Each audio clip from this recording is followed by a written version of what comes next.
मीमांसा excellent academy में आप सभी लोगों का हार्दिक स्वागत है। एनसीईआरटी बेस जो एनसीईआरटी आधारित प्रश्न बनते हैं वो इन्हीं पुस्तकों से यानी इन्हीं बुक से बनते हैं, जो मैं आपके सामने एक पहली वीडियो पार्ट 1 में अपलोड कर चुका हूं। आज मिलते हैं क्लास 6 की ज्योग्राफी की जो लेसन 2 में यानी पार्ट 2 में आपके लिए जो महत्वपूर्ण प्रश्न बनेंगे उससे संबंधित ये पूरी वीडियो वॉच रहेगी। तो प्लीज़ आप इसे देखिए और इससे जो भी महत्वपूर्ण प्रश्न रहेंगे आपको एक थ्योरी के रूप में ये क्लास मिलेगी। तो हम लोग चलते हैं पार्ट 2 की ओर और हम देखते हैं कि इससे जो महत्वपूर्ण प्रश्न बनेंगे एक थ्योरी और कहानी के रूप में हम इसको बहुत ही अच्छे से समझेंगे, और जो कि हम इससे संबंधित कोई भी प्रश्न बनेगा उसे हम भूलेंगे नहीं। तो हम चलते हैं आज नेक्स्ट टॉपिक की ओर। जैसा कि कल हमने सोलर सिस्टम से पढ़ा हुआ था और सोलर सिस्टम में हमने सारी जो इम्पोर्टेंट पॉइंट थे उनके बारे में समझा था, और जैसे कि मैंने सूर्य के बारे में समझा था और सूर्य के पास जो ग्रह 8 हैं उनके बारे में समझा था, और क्रमशः जो हमारे ग्रह हैं वो इस प्रकार से हैं सूर्य की दूरी के आधार पर। और अगर इसमें देखा जाए कि एक प्लेट गार्ड जो क्रम है उसके अनुसार मैंने आपको दृश्य दिखाया, ये मैं कल के लिए थोड़ा आपको बता रहा हूँ, जिसमें कि सबसे लंबा जैसे सूर्य, सबसे छोटा चंद्रमा, बुध, मंगल, शुक्र एवं पृथ्वी, लगभग समान लंबाई वाले नेपच्यून, यूरेनस, शनि तथा बृहस्पति पहले के 4 ग्रहों से लंबे हैं लेकिन सूर्य से छोटे। जैसा कि यही मैंने सभी बताया था, उससे और एक महत्वपूर्ण है, जैसे कि जो सौरमंडल होता है उसमें घूमते समय ये जो हमारे ग्रह हैं वो दक्षिणावर्त दिशा में घूमने वाले जो होते हैं वो शुक्र और यूरेनस को छोड़ कर के शेष सभी जो है वामावर्त दिशा में घूमना चाहिए।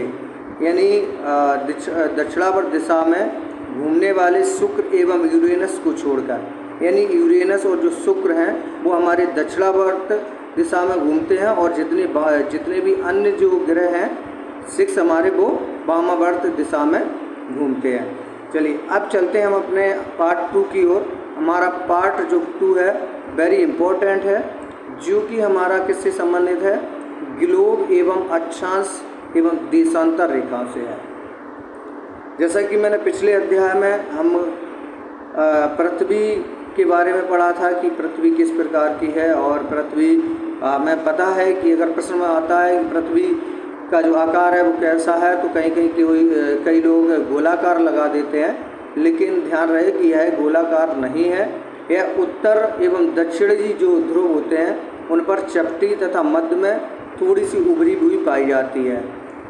ठीक है, इसे हम लोग विशेष ध्यान रखते हैं।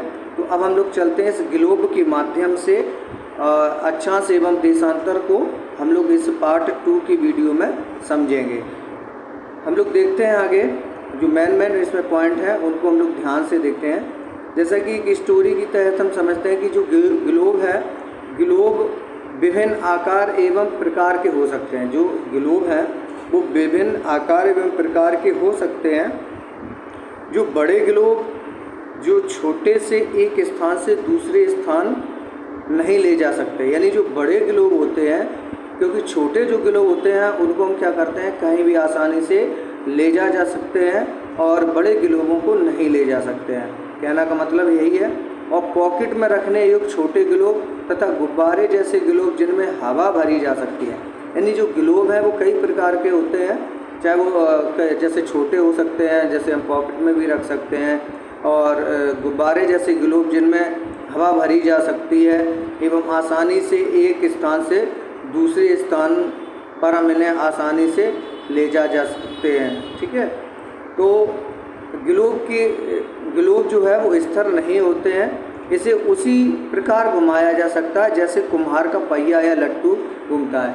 यानी जो ग्लोब जो होता है वो उस टाइप का होता है, जैसे कि हम लोगों ने देखा होगा कि एक जो कुम्हार होते हैं जो कोई मिट्टी के बर्तन बनाते हैं वो अपने उस जो चाक को घुमाते हैं जिससे वो बर्तनों को बनाने का कार्य करते हैं, उसी प्रकार से यह एक जो ग्लोब होता है जो एक अपने अक्ष पर फंसा हुआ होता है, उसी टाइप में ये जो ग्लोब होता है।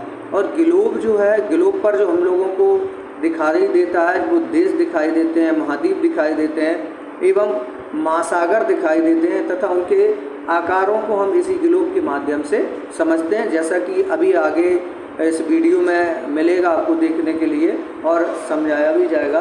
तो प्लीज़ आप लोग इस वीडियो को पूरा देखें, जो कि बहुत ही इम्पोर्टेंट रहेगा।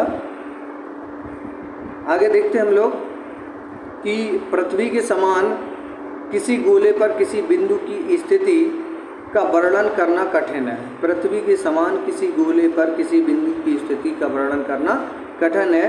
यानी जब हमारे मन में एक प्रश्न बनता है कि किसी स्थान की स्थिति कैसे बताई जा सकती है, तो हम इसके बारे में भी आगे देखते हैं। हम लोग अब आगे समझते हैं कि उनके बारे में क्या कैसे करना होगा। हम देखते हैं कि एक सुई ग्लोब में झुकी हुई अवस्था में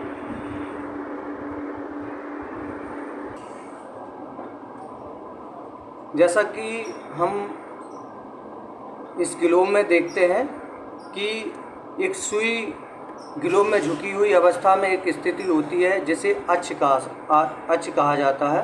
यानी हम लोग इस स्थिति को देखें ध्यान से, जो हमारा ये बिंदु दिखाई दे रहा है ये हमारा अक्ष कहलाता है। ग्लोब पर वे दो बिंदु जिनसे होकर सुई गुजरती है उत्तर तथा दक्षिणी ध्रुव है।